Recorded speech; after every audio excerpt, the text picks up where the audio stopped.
Joining me today is a special friend of mine who I love so dearly. Her name is Kadelyn Becker. She's my fellow curly-haired queen, which I love Yes. that as well.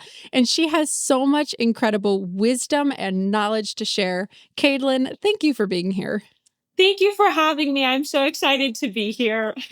As we begin, for those that don't know you, give us context into where you go to university and what you're studying.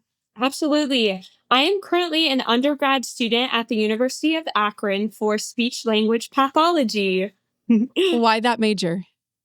Speech-language pathology is really interesting to me. I actually grew in my interest of speech-language pathology from my experiences in the theater and just learning about how the voice functions and works. And I also love connecting with other people and being that safe space for them, which I'm super excited about for my future career. And speaking of theater, that's how Kadelyn and I originally connected. And community Yes. is such a big part of the theater world.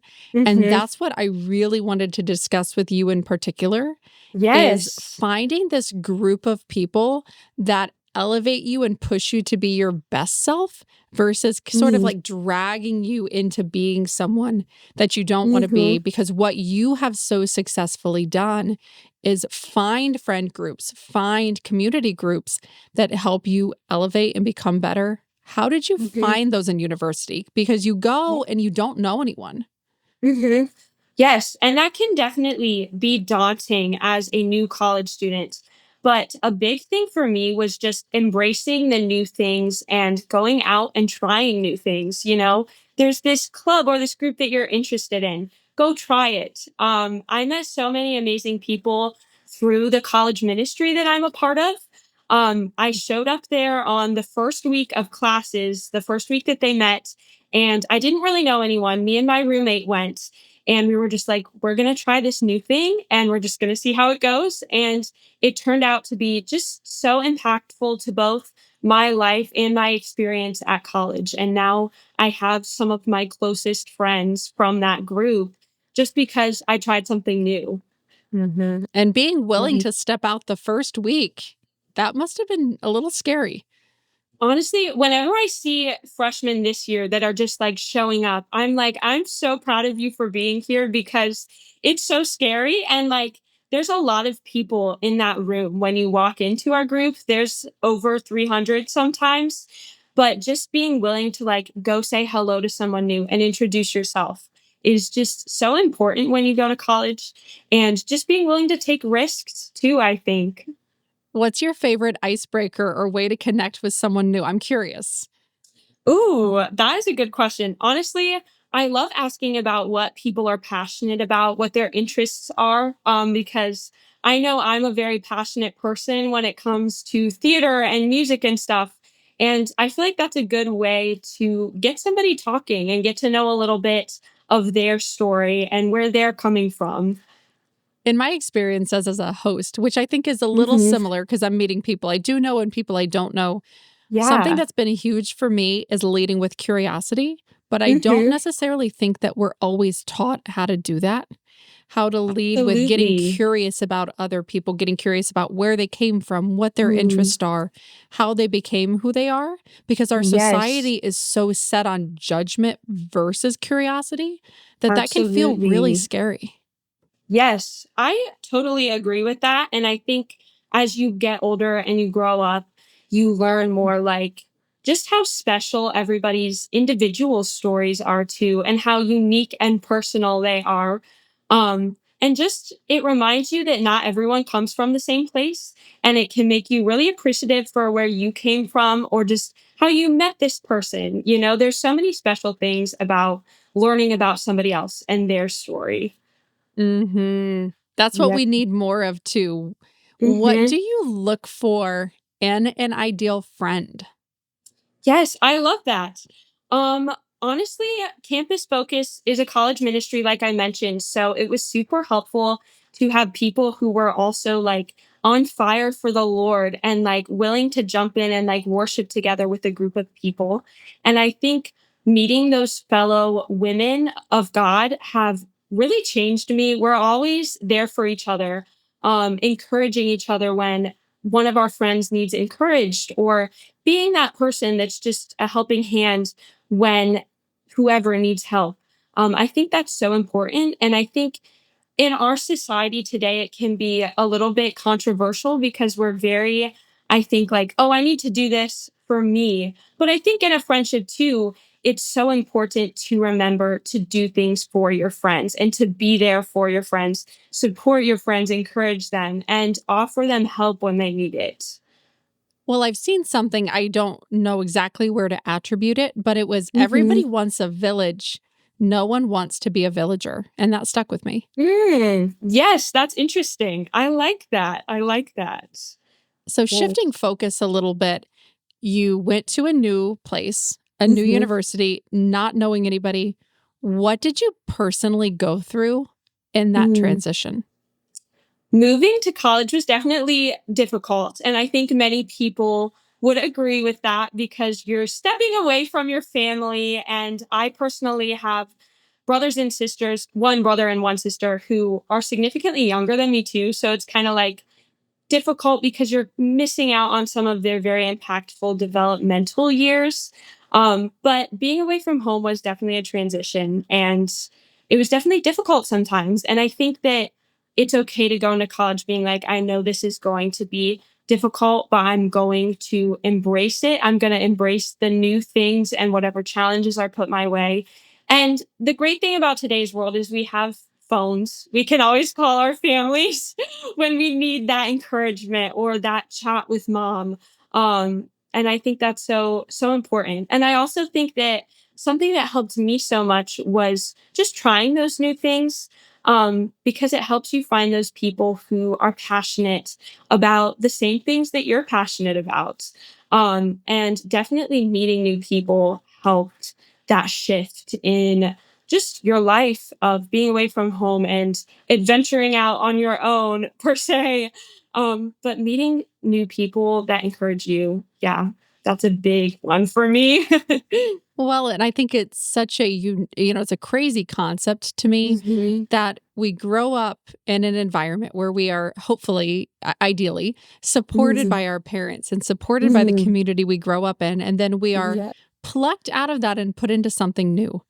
And Yeah. that's both good and bad because it gives you a chance to discover something new about yourself, who you really are, but Yes. bad because severing those ties can make you feel so lonely. And that's what I think we Hmm. don't talk about enough for the university experience is how Yeah. to self-soothe, how to make sure that you're taking care of yourself in a time when Hmm. your emotions and your mental health have gone through a lot.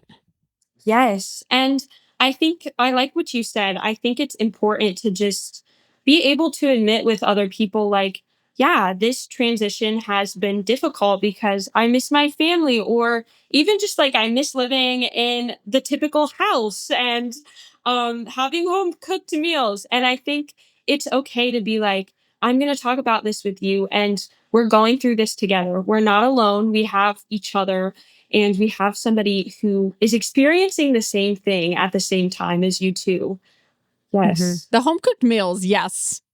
Yeah. I That's such miss a it simple thing, sometimes. but like, yeah, yes, actually.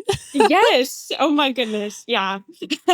It's such a funny transition. It is a funny transition, and what you miss is not always what you think you're gonna miss.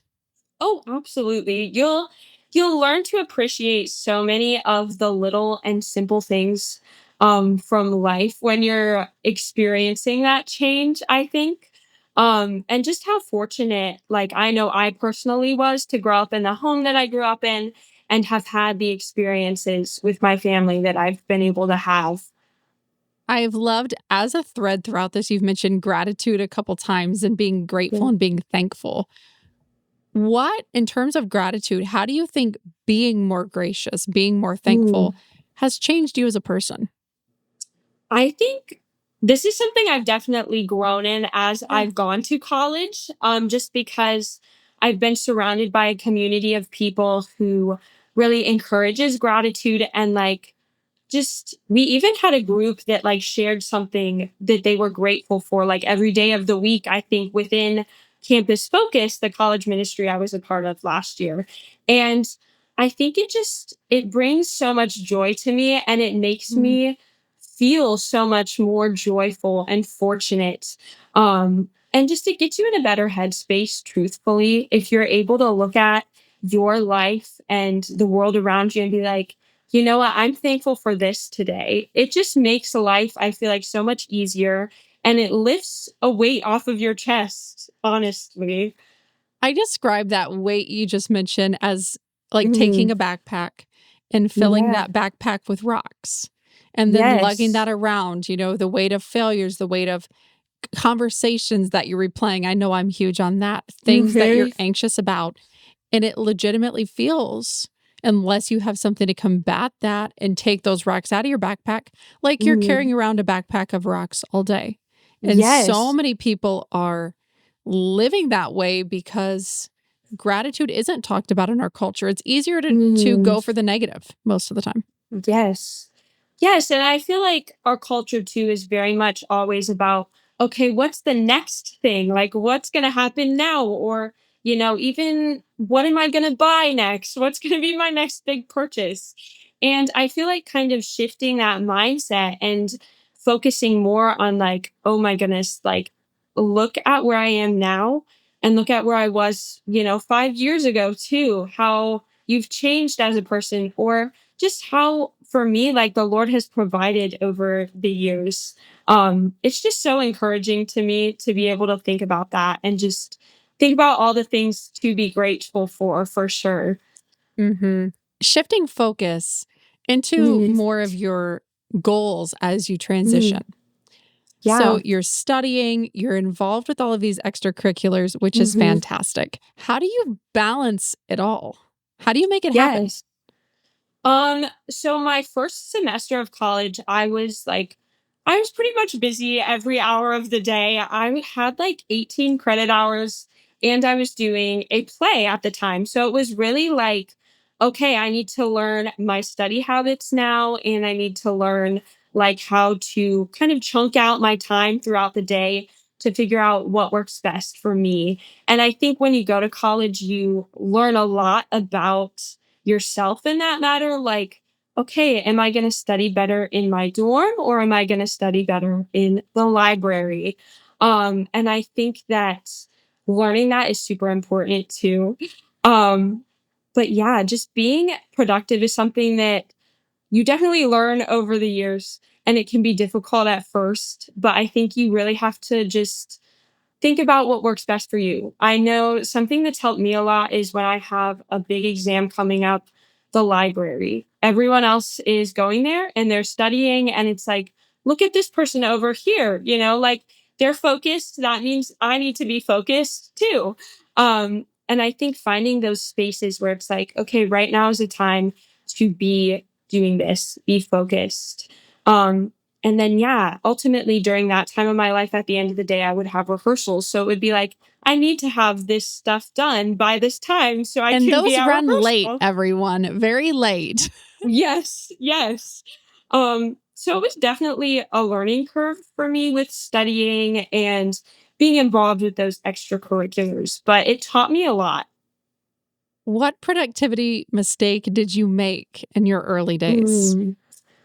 Honestly, I would probably not have taken so many classes at one time or been involved with so many things at one time, because I did both choir and this play my first semester of college, and I learned that I would have to pick one or the other.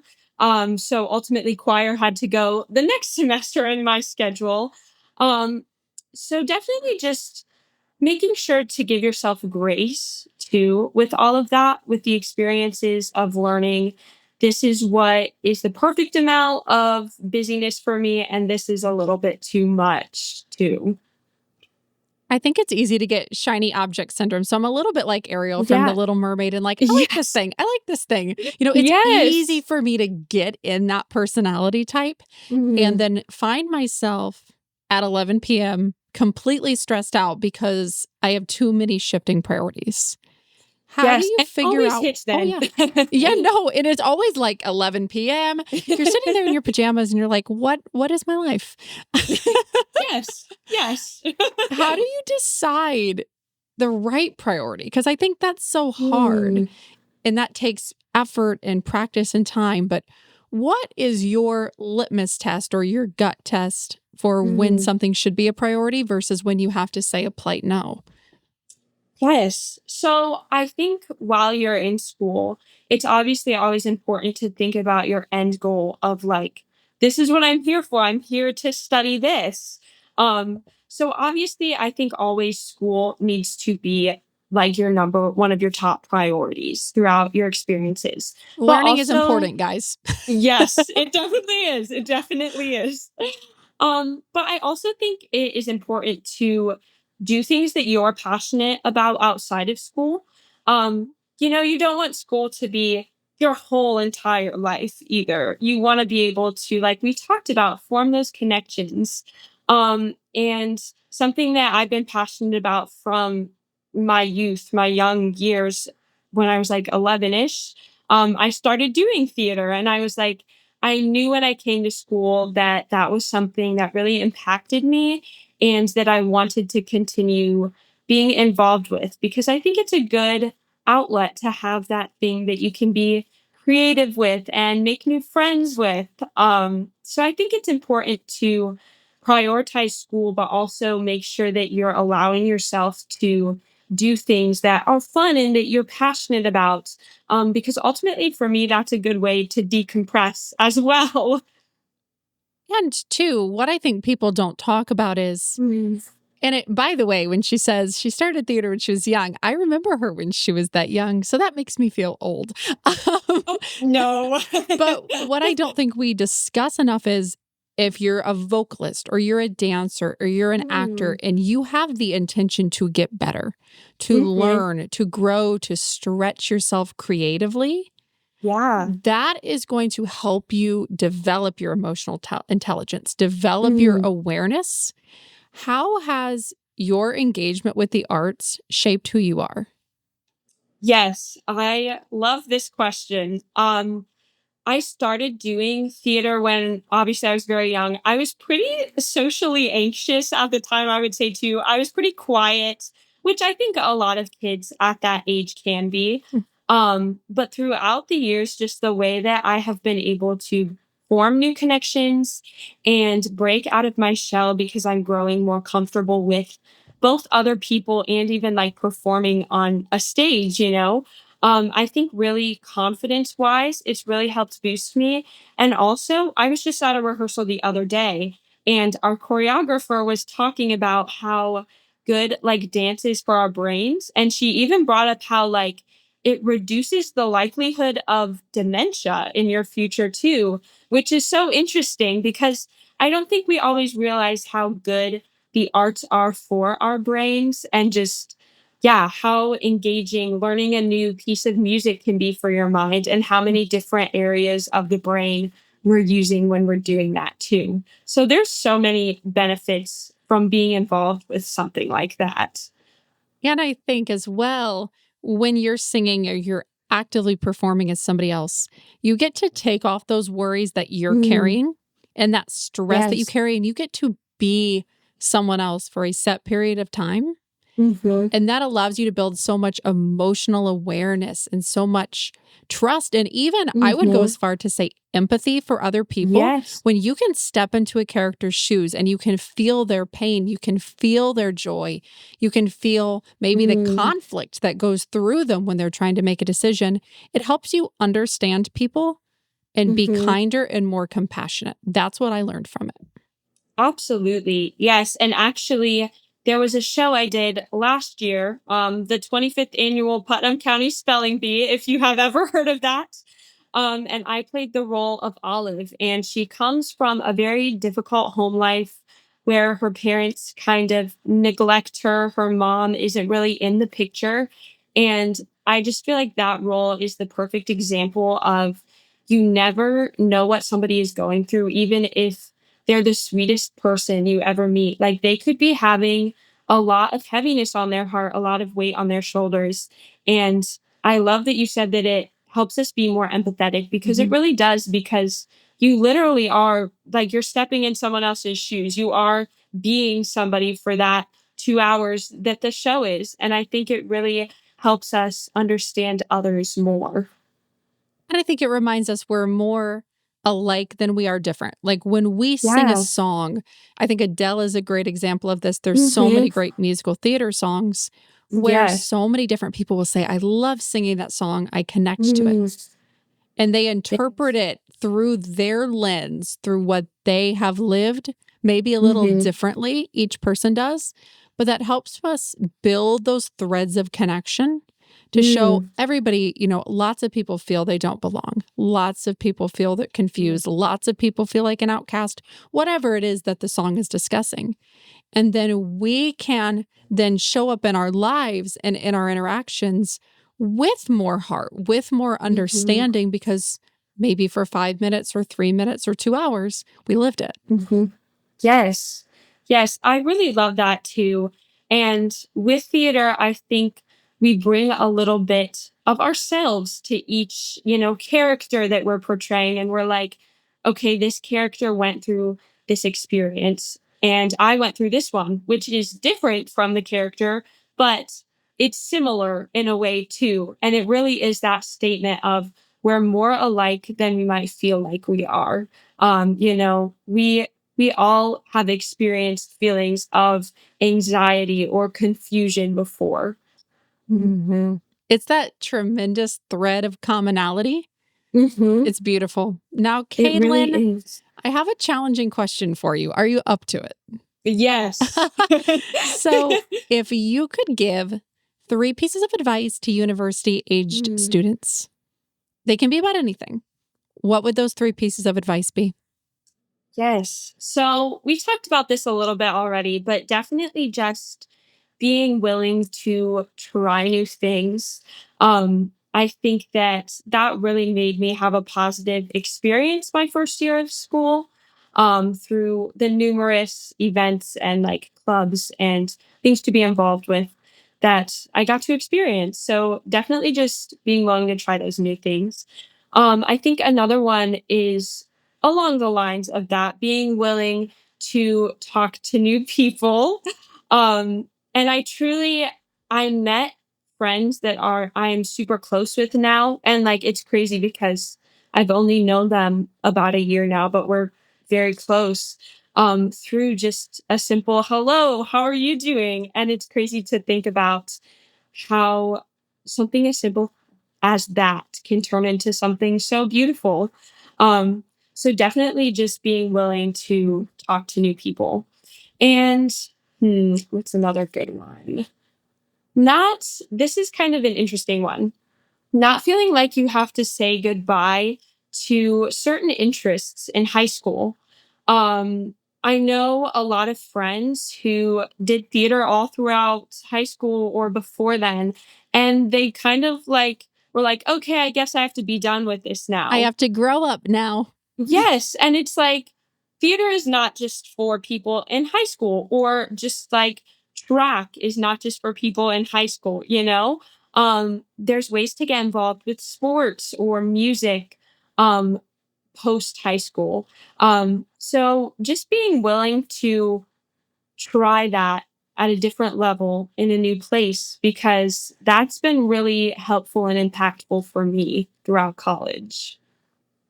I love your third point because you don't have to let a part of yourself go to grow Mm-hmm. up or to evolve or to be an adult. That is not a prerequisite to Mm-hmm. becoming successful in university. In fact, I think it takes so much more courage to say, this is what matters to me. Like, Yeah. this is what I love. How can I find a way to make this work? Mm. Yes. Yes. I absolutely agree. And even thinking about life after I go to grad school and graduate, like music is something that I've always envisioned myself somehow being involved with. And I've met so many people through my experiences with that too. And I just think it's so special. Our identity is ours, and we develop it through our Mm. life and through what we go through and how we live. And I'm a Yeah. big believer that unless it's not serving you anymore. You should keep those parts of your identity that excite you and help you to grow, because growth isn't always sitting in a classroom. It can be alone studying a song. Yes, absolutely. I like that.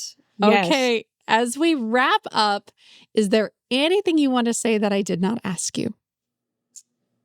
I don't think so. I just want to encourage people, I guess, who are in that transitional phase of life that it's going to be okay. And there's going to be people who are experiencing those things like we talked about today. So please go meet new people. Go be willing to do that because it changes your life. Really, it does. And if the first person you talk to isn't a fit, dust yourself off and try again. Yes. Yes, absolutely. I want to say a huge thank you for coming on, for sharing your time, your energy, your expertise with us, and for being so vulnerable about your story. I loved our side conversation about the arts. Now that made my day. I'm just so grateful to have you. So thank you for taking the time. Yes, thank you, Brooke. You were an amazing host. And thank you so much to all of our listeners for joining us on another episode of the Campus Chronicles podcast. So if today's episode gave you life, perspective, or just a much needed moment to breathe in a busy world, I don't want you to keep it to yourself. Share it, tag us, please send it to a friend who needs to hear it. And if you're not on our newsletter yet, what are you doing? Go to campuschroniclespod.com and join the crew. We have all the behind the scenes things, unfiltered thoughts from me and the team, bonus resources, and insider only invites to events, giveaways, and things that we really don't post anywhere else. I promise I'm not going to spam you. It's just the good stuff straight to your inbox. Being in university is wild enough. You don't need to miss out on what matters. Sign up now and let's make this next semester the one that you stop surviving and start thriving. Until next time, stay bold, stay curious, keep writing your own chapter. This is Campus Chronicles.